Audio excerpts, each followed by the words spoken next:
starlit sky. Hey guys, thanks for joining this video. I'm going to walk you step by step through creating the forest pendant, which was one of the main featured designs in your October project box from Danielle Wickes Jewelry. It is made primarily with size 8 seed beads, and these size 8 seed beads are complemented very beautifully by some nib bit beads, which are part of a mix. And the chain is made with gorgeous check glass beads from your box, along with beads from the 11-0 seed bead mix that matches. There's a forest 11-0 and 8-0 mix, so they're both used here. 11-0 is only used in the chain. And in the pendant, all you need is 8-0 seed beads and nib bits. I'm using some 6-pound fireline. We'll go through this again on the mat in more detail, but real quick, I wanted to show you that there is a PDF handout that you can download in the description. And it is also going to be a description will have links that will take you to the other projects from the box. It's basically just like one big landing page. Currently, again, this was a pre-order box, so it's sold out. There were some box extras. They also, I know for sure the 8-0 CB mix is already sold out at the time I'm recording this. I think there might be 1 or 2 nibs left, but I will get to work on seeing if maybe we can do another colorway, bring this back at some point in the future with a new color. So keep your eyes peeled. I'll let you know if I end up getting that to work. I think this will be gorgeous in many, many colors. If you're working from your stash, just take a look at my PDF in the description. It gives you all the beads and their sizes in a bullet. So I'm going to dive in and show you how to make this make this necklace. We're doing a bracelet next, so my brain's already there. But how to make the forest pendant necklace. It's a beautiful little fan shape, and I hope you will love it. So here's a view of the necklace up close. And we'll go through the materials in just a minute, but I wanted to explain a little bit more about the way that it is constructed.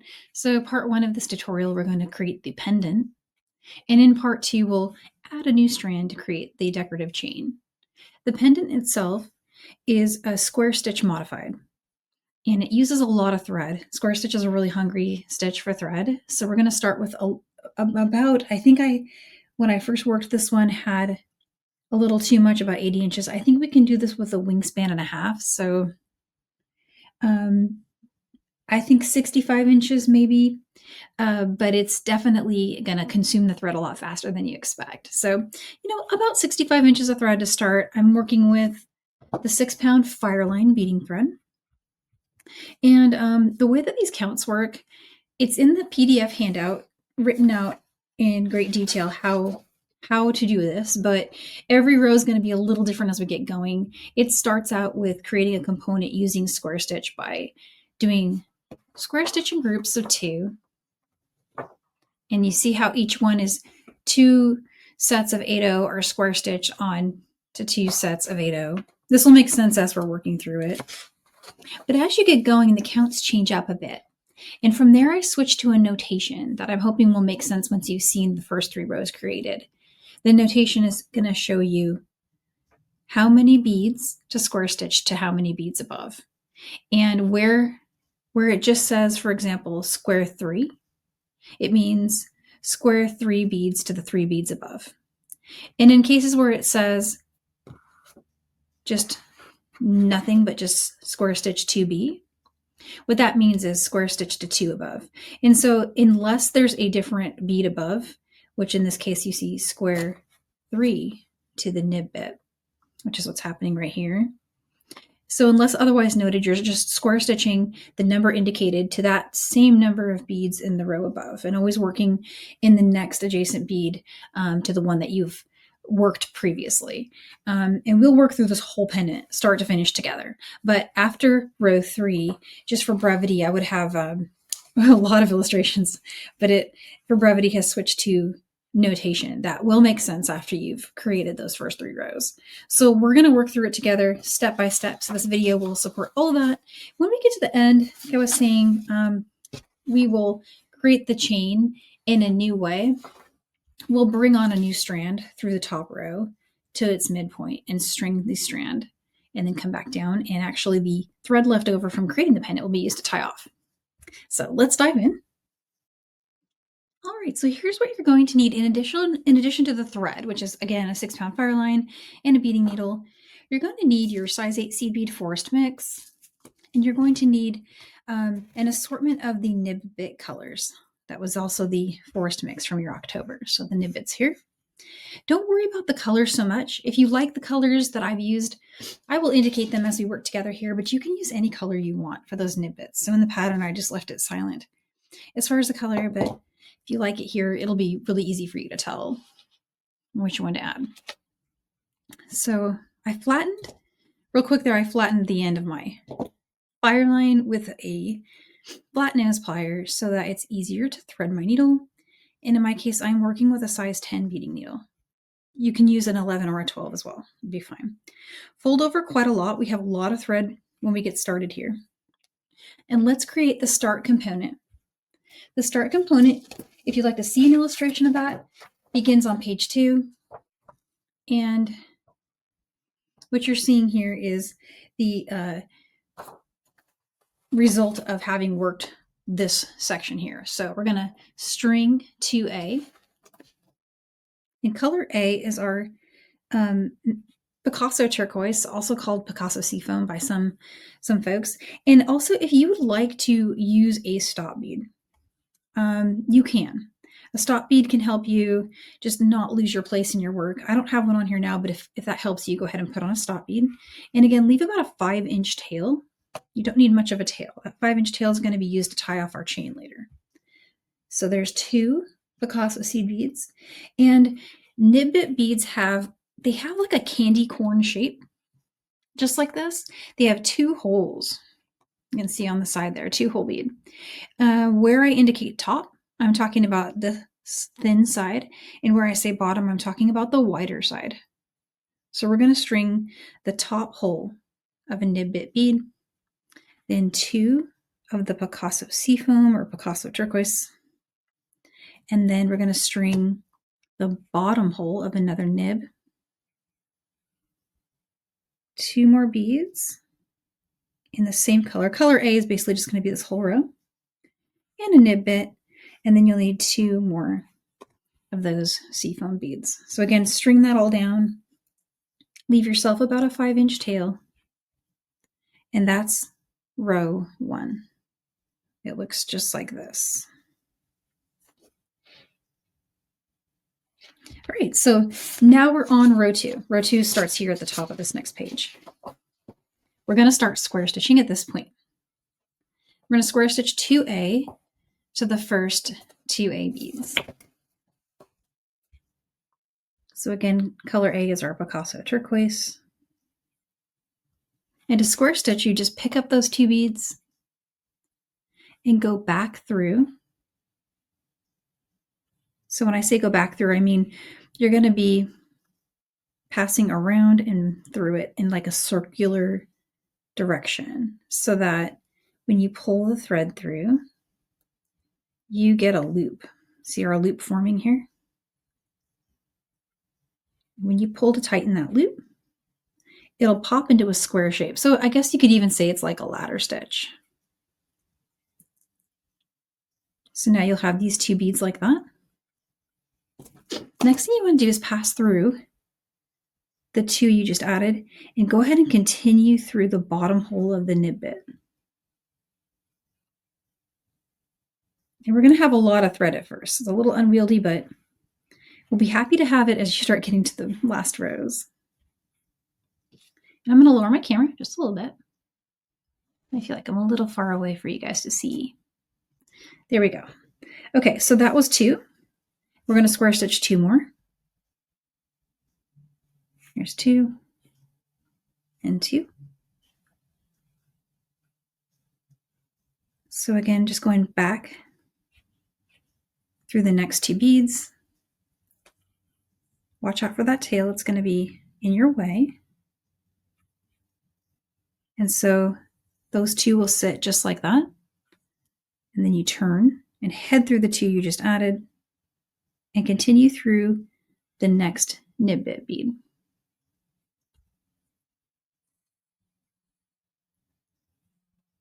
And so with square stitch, what you'll find is the thread is going to cause the beads that you're joining to tighten. It's really, really nice as you get going. It Creates a really cohesive look. All right, 2 more. We're just going to keep doing the same thing for this row. We're going to pick up 2, go through 2, and again, you're heading always backwards in the row, and then forwards in the row in the direction we're heading by going back through the ones we just added.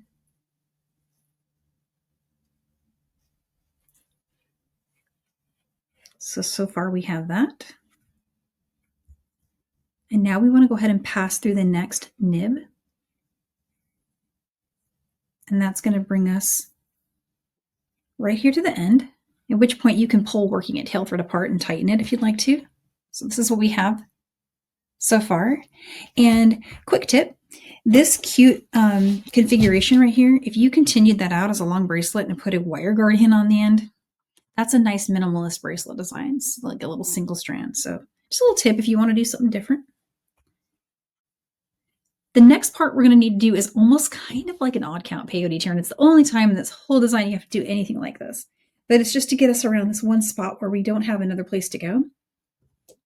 But we're still square stitching. We're just going to do the square stitch a little differently, a little more securely.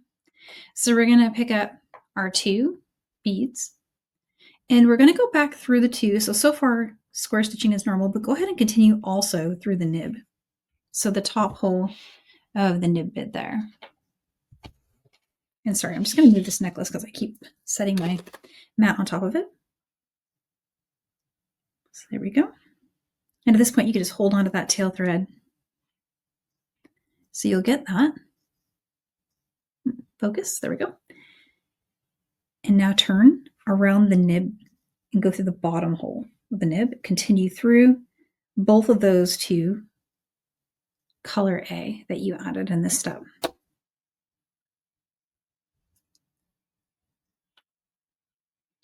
So that completes row 2. Row 2 is going to look like that, and it's the top of our pendant. And I'm feeling like I do need a stop bead, so I'm going to throw a stop bead on the tail here. This is optional. It's just if you feel like you need one. You can put it on at the beginning. Sometimes I think it helps if I can move the beads around, so I'm always kind of going back and forth of whether or not to add one, but let's tighten that up a little bit. Okay, so now we're going to be working on row 3. And again, follow along in the handout. But row 3 is going to switch colors on us. We're going to start working with the Picasso Cobalt Blue, which is this color here. And with the Picasso, we're going to start by square stitching 2 to the 2. So in the notation, it says square stitch 2B. So wherever you see just notated as 2B, you're going to pick up 2 and go through the 2 in the row above. So just like that. Pull that thread through and continue through. So you'll have that. And then we're going to go ahead and do a square stitch of 3 to the nib bit. So this means 3 beads. Go through the nib bit in the row above. So just that bottom hole of the nib there. And pull that through. And then pass through those 3 we just added, heading on into the row. And when you make these little stitches, as your loop comes up, just make sure it stays without catching any other beads on either the top, or it can go below as well, just as long as you're not snagging beads with it. So that was square stitch 3B to the nib bit. And I'm following along here with just a ruler. That's the noise I'm making over here on the side. So I'm going to square stitch 2B now. Just go color B. And we're just going to square stitch to the next 2 in the row. So there's 2 and 2. Okay. And now the next one is 1. So square stitch 1 to the nib. So just go through the bottom hole of the nib bit bead with your 1 color B size 8 seed bead and go through that same seed bead you just added, forming a square stitch. So far we have that 2B. The next one after that. So we'll head through the 2. Remember, square stitch is always going in a loop. So we string 2, go back through 2 in the row above, and then continue forward through the 2 you just added. Forward is relative to the direction you're heading in each row. Next is going to be 3 to the nib bit.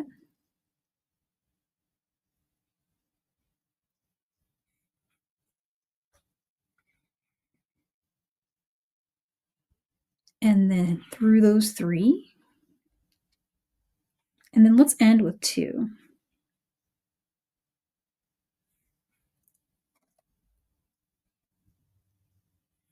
Okay. So there's row 3 complete. Now there's a new step I want to introduce to you that is optional. I didn't do it on the top rows because I'm going to be going through those rows when we do the chain. But as we proceed throughout, you may find it helpful, and it may make the beads look a little sharper. If you pass back through, you know how in square stitch, after you complete an entire row, you pass back through the rows? Here's what that looks like really quick. And I'm going to leave it up to you if you want to do that or not with your design. I did do it on mine, but I only did it in rows 3 and onward. So, and sorry about that, my thread is catching all over the place there. But basically what I'm going to do is pass back through row 2 entirely. So the entire row, right? And you'll have to do that in, little hops and jumps because it's got the wave going. So you may only be able to get through a few beads at a time. But there we go. I went all the way through row 2. That's our stop bead there and our tail. And now I'm going to pass all the way back through row 3. And again, the only point of this is just strengthening and smoothing out those beads. Since we have a really pretty wave and each of these is only secured to the row above by its looping square stitch, this extra step of going through all the beads can give it a little bit of a pop. So that is the end of row 3 with the reinforcing turn. And again, the reason I didn't do it for this one is we're going to have another pass going through row 1 when we add our chain. All right, let's do row 4 together. It's again worked in the same color B, which is the cobalt. And this time, to speed things up, I start working in larger gaps where possible. So we're going to work with 3 now, square stitch 3B. And it just says that, square stitch 3B. That means take those 3 new beads and square stitch them to the last or the above 3, basically. I'm going to pull that. And we'll go through those 3. And as you're working, you can pinch it in your hands to kind of speed things up a little bit. So the next thing we have to add in this row, row 3, is another nib bit. So we're going to string another nib bit by the top hole. I went with one of these travertine blues in my pattern, but you can use any bead that you'd like. And you're going to want to do just to one of the beads. So the way that's notated in the pattern is square 1 nib by top hole to 1 B. So we'll work with our next B in the row for that. So it'll look like that at first. It's going to be a bit wonky, but when you pass right back through that nib, then it's going to do this. It's going to make it kind of look like that. What we're doing here is what causes the widening of the piece. We're going to do another 2B.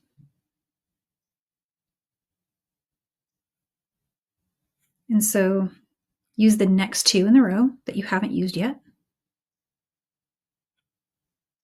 So we'll go through 1 and 2. And take your time with it. Make sure you're getting through the correct ones. So far, we've used up the first 4 beads in that 3rd row. We're using 5 and 6 now to square stitch 2 onto. Bring that on. So far, so good. And now the next thing we need to do is we're going to square stitch one of the nib beads by the bottom hole. So this is going to be a wide addition. I went with an opaque navy blue for my design. And I'm going to count 1, 2, 3, the next 3 beads. And I'm going to go back through those. And just like that. Oops. And sorry, it's going to catch on my mat all the time. There we go. So we went back through those 3, 1, 2, 3, and now just go back through the nib bit. And watch that little loop here is just going to hug. It's going to basically hug from here to here, securing that right where we want it. Square 2B. So the next 2.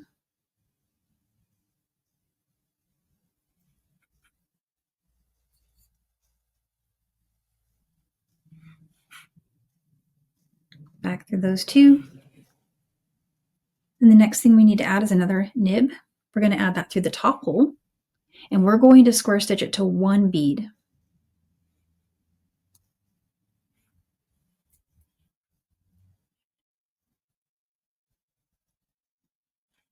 And so you get that little kind of sideways look until you go back through it, like that.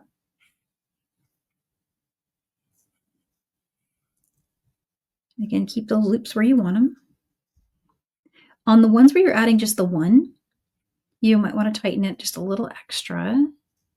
And when you're tightening, pull in the direction that it's heading. So we're kind of turning this way now, so kind of pull toward that way.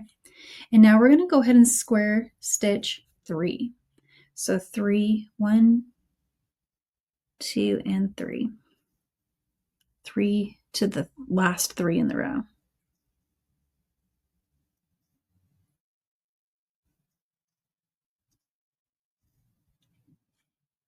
Pass through those. Okay, and pull to tighten. So now you have that. It looks like the little teeth are sticking out for the nib bits there. I am going to just very quickly pass back through to reinforce. So I'm going to bring my needle through this way as far as I can get in the row. And I'll do this after every row that I complete from here to the end. And this is where you know the thread is getting consumed very rapidly. And that's why we started with so very much thread for something so small.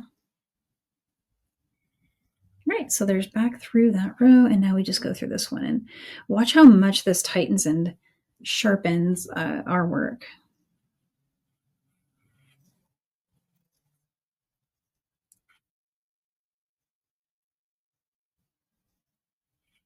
Here we go, 1. And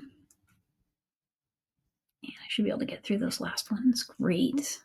Okay, so check that out. See, it really does make a difference. I do recommend doing it, even though it is thread hungry. We're on row 5 now. Row 5 will be a last row worked in color B, which is that blue color we've been working with. And again, this one starts with 3B in a square stitch to the above 3. So we'll do 3 and 3. So you'll have that. Okay. And this time, as you're passing through these 3, if you want, you can go right through the next nib. And that is notated in the pattern as square 3B, go through nib. Now we're going to square 2B to the next 2B.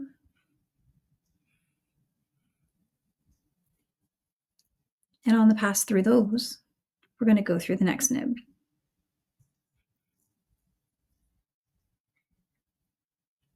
Two more. Back through these 2. Through the 2. Continue through the nib. Make sure you don't miss them. They tend to wiggle around and move. Here's our last 3 of the blue color. 2 and 3. We'll go back through these 3. And then we'll make a turn and head through these 3.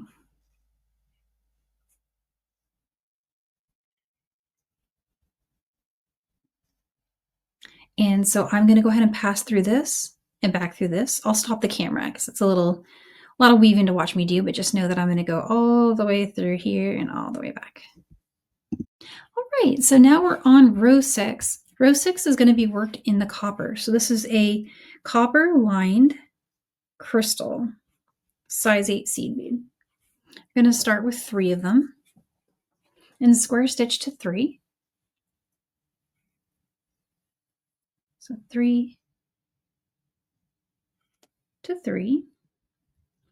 And the next thing you'll see in the pattern note is 3 2 nib. So we're going to pick up 3C and we're going to go through the nib bead.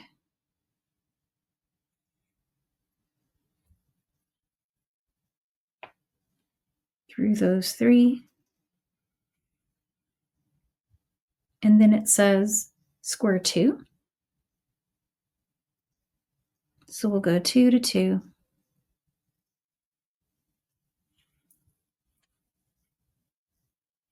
Okay. Next it says to square 1 to nib. So we'll pick up 1 bead and square stitch to the nib bead here. And just that nib bead.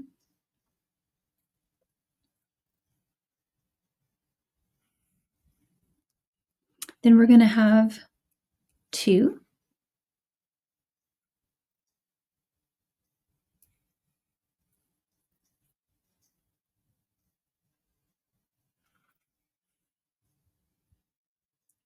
Three to the nib bead.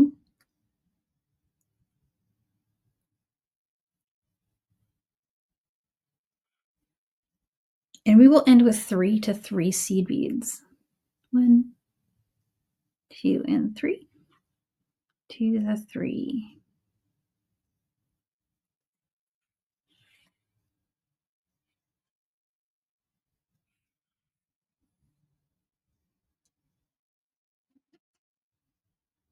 All right, pass back through all those beads to sharpen that up. All right, we're getting really close to being finished. We're at row 7. Row 7 is going to start with 2 color C. So here's 2 color C, and we will square stitch to the C above. Sorry, let me get my tail thread to move there, just in the way. There we go. So 2C, square stitch on to 2C.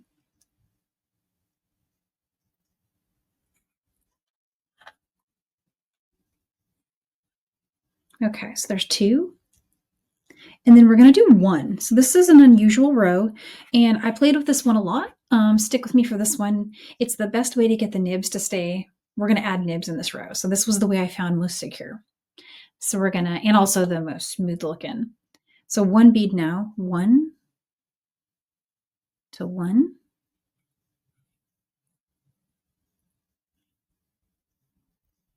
Back through the 1. Seems weird, but trust me on this one. And now we're going to grab a nib bit. I did work with copper from here on. And you're going to need 2 of your color C. And we're basically going to string it like this. And the way it's notated in the pattern is square 1C, 1 nib, top hole, and 1C to the 3 beads in the row above. So you're going to go with 1 top hole nib, 1, 3, 1, 2, and 3 through these 3.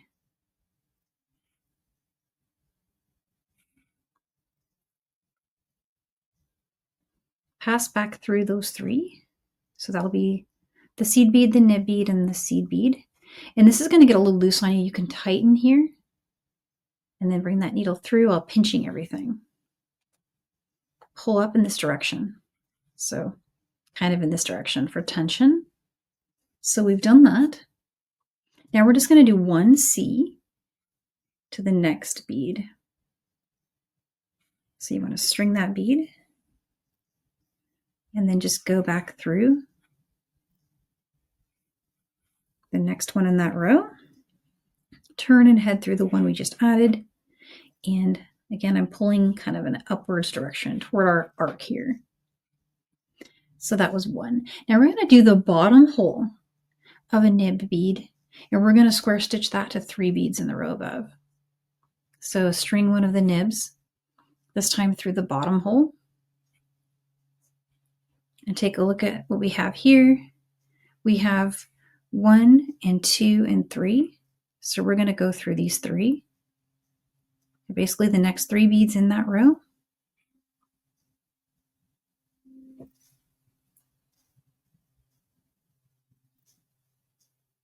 And it's going to try to wiggle on you, so just straighten that out. There we go. So you want it facing that way, then head back through that same, the wide sides hole, or in this case we call it the bottom hole, but it's facing top. And now we add 1 more seed.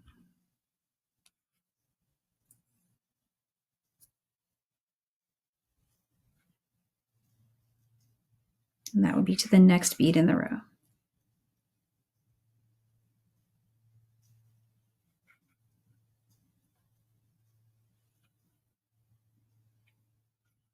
All right, so that's secured there.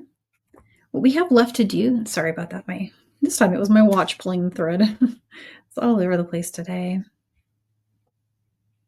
Our next is another repeat of what we did with the nib bead facing the top hole. So we're going to pick up an 8/0 and nib it through the top hole. And then we're going to pick up the next 8/0 seed bead. And again, we're going to go and square stitch that to the next 3 beads in the row.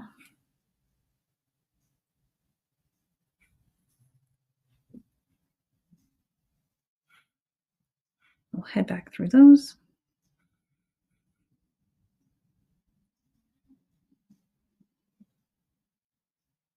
And then when I'm tightening it, I like to put my thumbnail and then just kind of pull. This row is the only row where you have any real trickiness with tightening, but it doesn't need to be super tight, just tight enough, right? And all we have left to do is the last 3 beads, but for security, I found that it really helped to do 1 here. So square 1 to 1. And this is just to make it strong. We'll square 1 and 1. And then this last 2 can be done together. So we'll go with 1 and 2 to these last 2.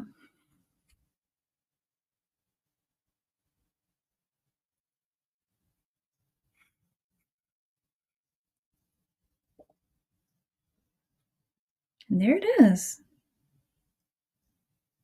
So pass through this row and back through this row to strengthen. Okay, so the next row is actually really, really easy. That was the tough row. You completed that one. So rows 8 and rows 9 are all we have left to go, and they're cake. So we're going to start with 2C, and we're going to square stitch to these 2.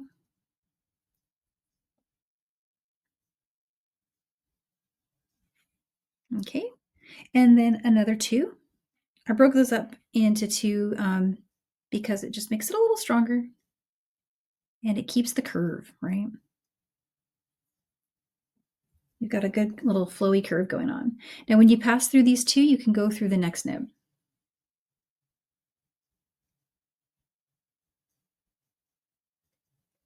Okay, and now there's 2.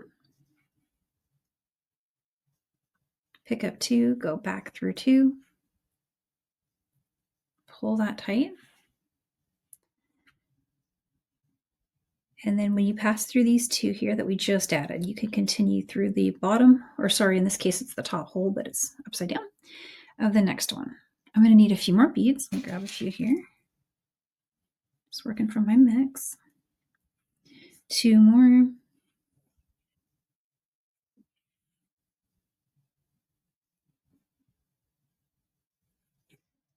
Back through 2. And forward through 2 and the next nib. End this row with 2 and 2.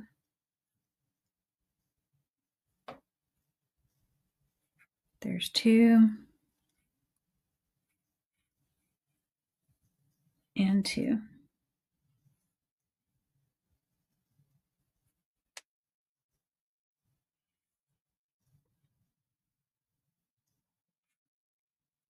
All right.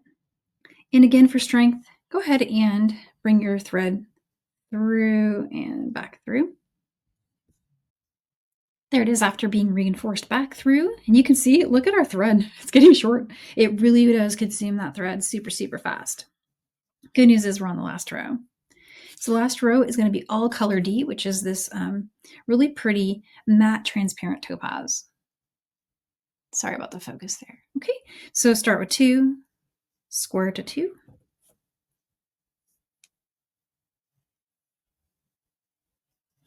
And then we're going to go 2, square to 2.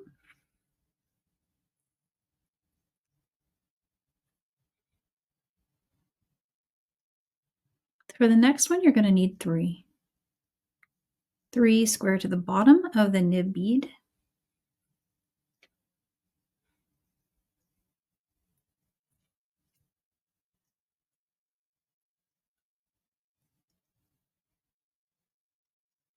Then we'll go back to squaring 2.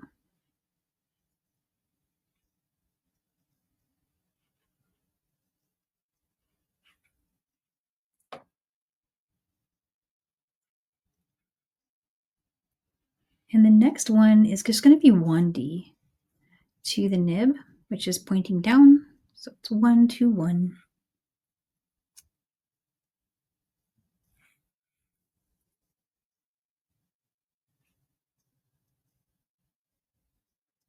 Two more. So you can see it becomes intuitive. Like I'm not really even glancing at the pattern anymore. When you get this far, it's just going to make total sense. It's all written out for you, but you probably won't need it. Here's 3, 2, 3.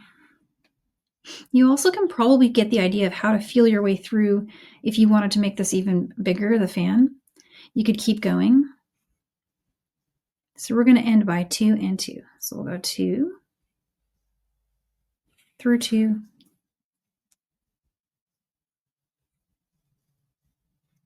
And 2 through the last 2. And there you go. There's our beautiful pendant. So what we're going to want to do now is reinforce through here and back through here. And there it is after reinforcing. And what you'll have left of your, 65 inches or so thread, I think I cut about 65 to 70 there, you're going to have about that left. Not a lot. Here's your tail from before, left here at the top. Only needed about 5 inches tail there. What we're going to do is bring this thread up here and just set it aside while we do our chain. And the reason I want to bring it up there is so that I can tie to it when I'm done adding my chain. So to weave up there, you can just go through in sets of 2. So here's 2 and 2. Keep your tension gentle here. And there, I accidentally made it through 3. That's okay. You can kind of keep with your flow. Like, for example, in that case, that was a 3. So we'll go back through 3. That may actually make sense if that's how you square stitch the row.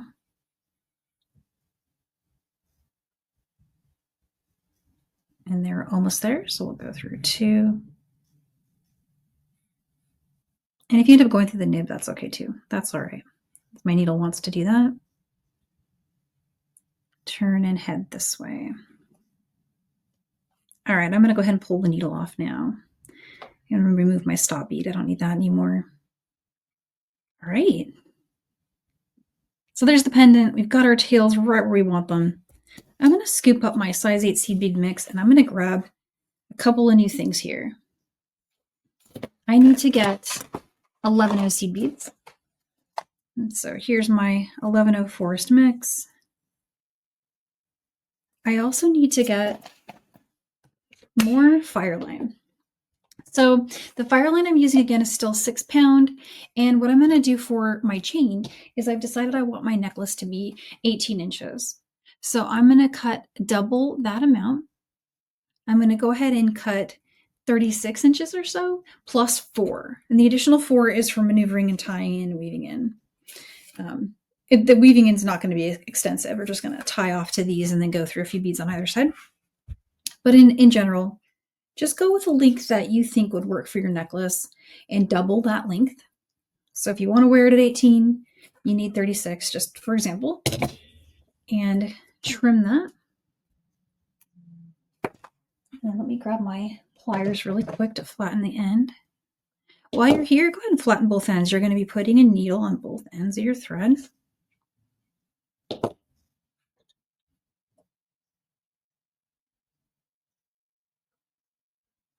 String that.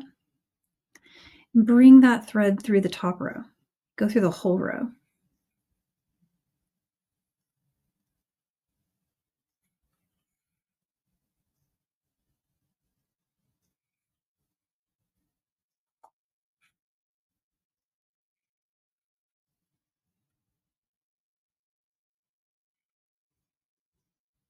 Okay, and once you've got your thread through the top, grab the ends of that thread, each side's end, and bring them together.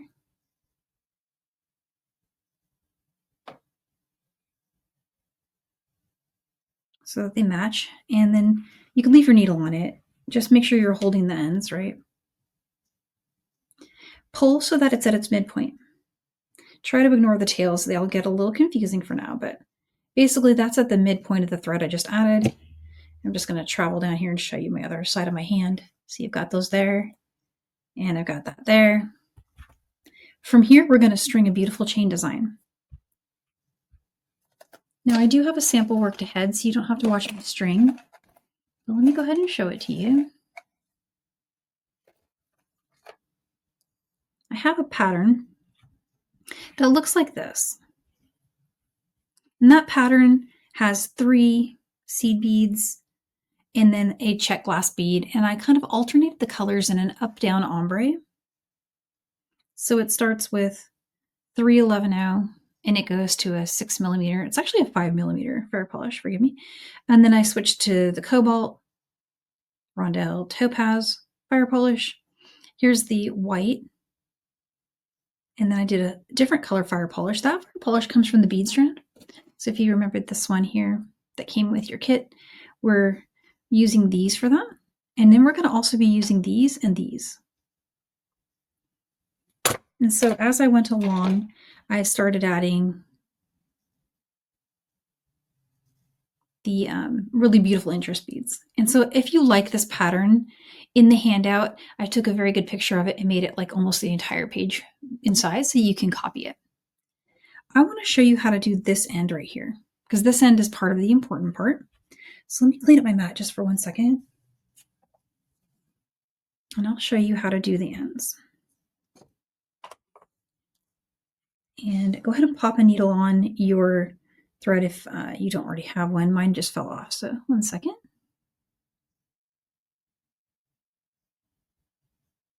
There we go. And so you see how this is just strung from here, right? Just coming out all the way up. Just we're on a single strand right now, nothing special happening. But I'm going to pick up 6 of my seed beads. Use any color you want. I think I used turquoise on mine. 2 and 3. I ended with one of the fire polishes. You don't have to do that, but it does look cool. Let me show you on the finished sample. So on the finished sample, see how cool that looks? So if you want, oh, that's a little, that fire polish, that's not intentional. I think it actually just has a little divot, but let me show you how I did that. And it's reinforced in process. So you string those 6 beads, just like that. And before we go back down through the chain, loop around and go back through all 6. So you just want to make a big loop around and head through those 6 you added. And when you pull to tighten that, you're going to get this. See, it's going to make them pop into a little circle shape like that. That means you have 2 passes through it. You could do that again if you want. And what I mean by that is you can go and loop back through it one more time. Make sure it's tight against the bead below it. So in this case, our fire polish bead. Passing back through it again. And from here, go ahead and pass through the fire polish bead. And you'll get that little loop.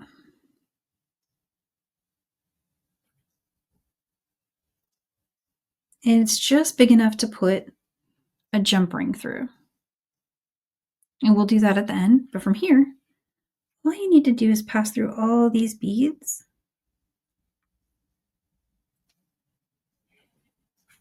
All the way down to the base. So I'm going to go through a few and then show you when I get there.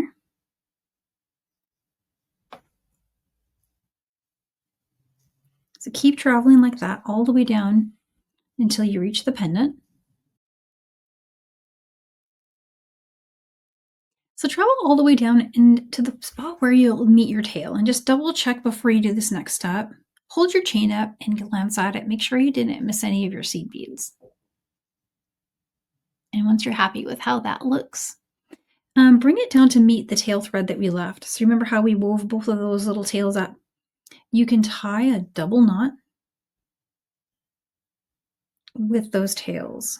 And I kind of brought mine in too through beads, but you can have them be exiting right at the edge. I brought them in too at the top here just to hide my knot.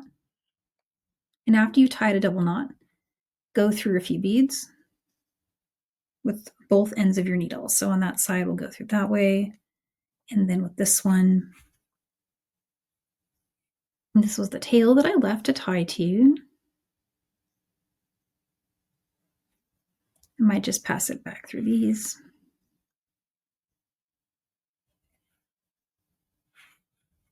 Maybe I'll bring it down instead. There we go. Just whichever looks more secure, and you can always weave it in more if you feel like you need to. Any leftover thread you have at this step is a great way to reinforce little spots in the work, anything you feel like you might need.